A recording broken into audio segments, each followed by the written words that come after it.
जरा इसकी बात कर लेते सर, ये जो इंजन वाली बात है, क्योंकि ये चर्चा बहुत चल रही है कि इंजन बंद हो गए दोनों।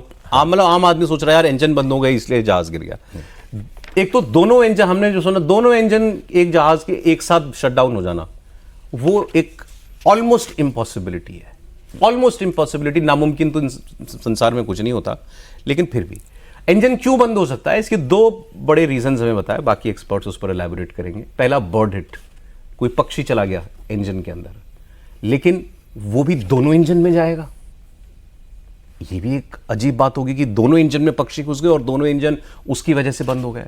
जब कोई पक्षी घुसता भी, अब इस तस्वीर को आप देखिएगा, और वो वीडियो जो हमने चलाया था, वो वीडियो ही प्ले कर दीजिए आप दोबारा। तो एक्सपर्ट्स ने कहा कि अगर पक्षी घुसेगा तो कुछ चिंगारी निकलेगी पीछे से, कुछ लपट दिखेगी, कुछ होगा जो इससे पता लगेगा कि इंजन के अंदर कुछ ऑब्स्ट्रक्शन गया है। तो आप हमारे पास तो फिर भी वीडियो जो है पीछे से, तो और बेहतर एक लाइन ऑफ साइट मिलती है, तो पता लगता है कि इंजन के अंदर कुछ गड़बड़ हुई है।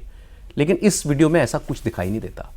दूसरी, मैं आपको अगर उस वक्त का आसमान भी अगर आप देखें, क्योंकि हमारे पास अच्छा ये एक एंगल है इस वीडियो का जो स्काई कॉन्ट्रास्ट है, एक बार आप देखेंगे आप जरा, आसमान में कहीं कोई पक्षियों का झुंड, ऐसी कोई चीज दिखाई नहीं देती। और हमें बता रहे थे दिन में बहल साहब थे कि ये सारी चीजें पहले ही टेकन इनटू अकाउंट होती हैं कि आसमान में कोई पक्षियां तो नहीं मंडरा रहे हैं, कोई झुंड तो नहीं है, कोई। ये रिस्पॉन्सिबिलिटी होती है एयर ट्रैफिक कंट्रोल की कि जो आगे का रास्ता है, जो फ्लाइट पाथ है, वो क्लियर हो बर्ड्स के लिए। तो ज्यादातर ऐसे जो बर्ड हिट होते हैं वो थोड़ी सी हायर हाइट पे होते हैं। टाइम भी वही था 1 to 130, जहां पे फ्लॉक्स चढ़ते हैं चीलों के और ऊपर जाते हैं, पर ये हाइट तो बहुत लो है। तो लो भी। अब आसमान देखिए जरा, आसमान बिल्कुल क्लियर साफ दिखाई दे रहा है इस वक्त। मतलब कोई ऐसा कोई इंडिकेशन नहीं दिखाई दे रहा कि कोई बर्ड हिट जैसी चीज इसके साथ हुई हो जिसकी वजह से इंजन्स दोनों बंद हो गए। हमने जो अपनी यहाँ अभी प्रोग्राम शुरू किया, तो पहली चीज जो है हमने डिस्कस की कि लैंडिंग गियर डाउन था, उसको अंदर हो जाना चाहिए था। अगर इंजन काम नहीं कर रहे हैं तो वो लैंडिंग गियर अंदर नहीं जाएगा।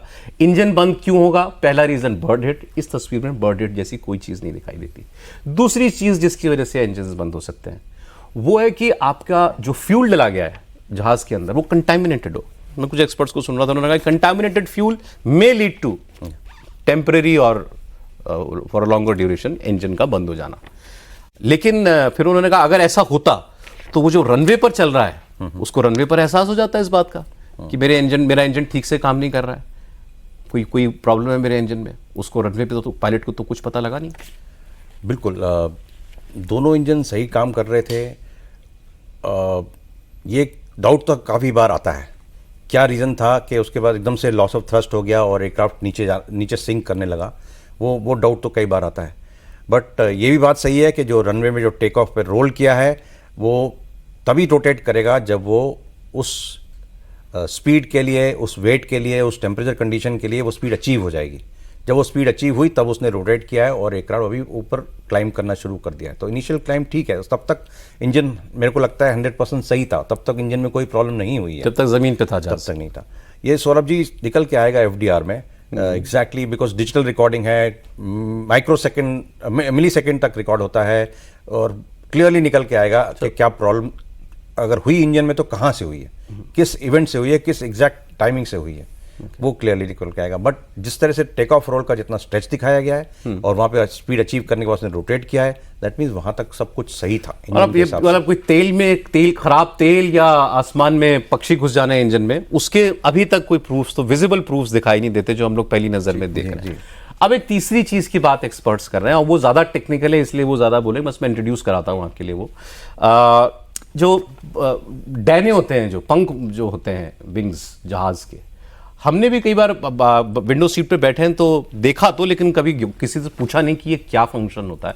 आपने देखा होगा कि आप जहाज पे कई बार बैठे हुए हैं, तो मैं अगर स्क्रीन पे आप देख रहे हैं ऐसे कर, ये विंग है तो ये विंग के पीछे से कभी विंग का एक एक्सटेंशन निकलता है ऐसे। सर मैं ठीक गलत तो नहीं बोल रहा हूँ? बिल्कुल सही कह रहे हैं। विंग के पीछे से एक एक्सटेंशन रिलीज होगा और उसका मूवमेंट जो है वो डाउनवर्ड होता है ऐसे, ये बाहर की तरफ निकलता है और फिर डाउनवर्ड जाता है। इसको फ्लैप्स कहते हैं, जो मैंने समझा एक्सपर्ट से। और इस फ्लैप्स को डिप्लॉय किया जाता है टेक ऑफ और लैंडिंग के वक्त। अलग अलग मात्रा में कितना नीचे जाएगा ये पायलट डिसाइड करता है, और कितना लैंडिंग में, कितना टेक ऑफ पे, वो सब उसकी फ्लाइंग स्कूल में सिखाया जाता है।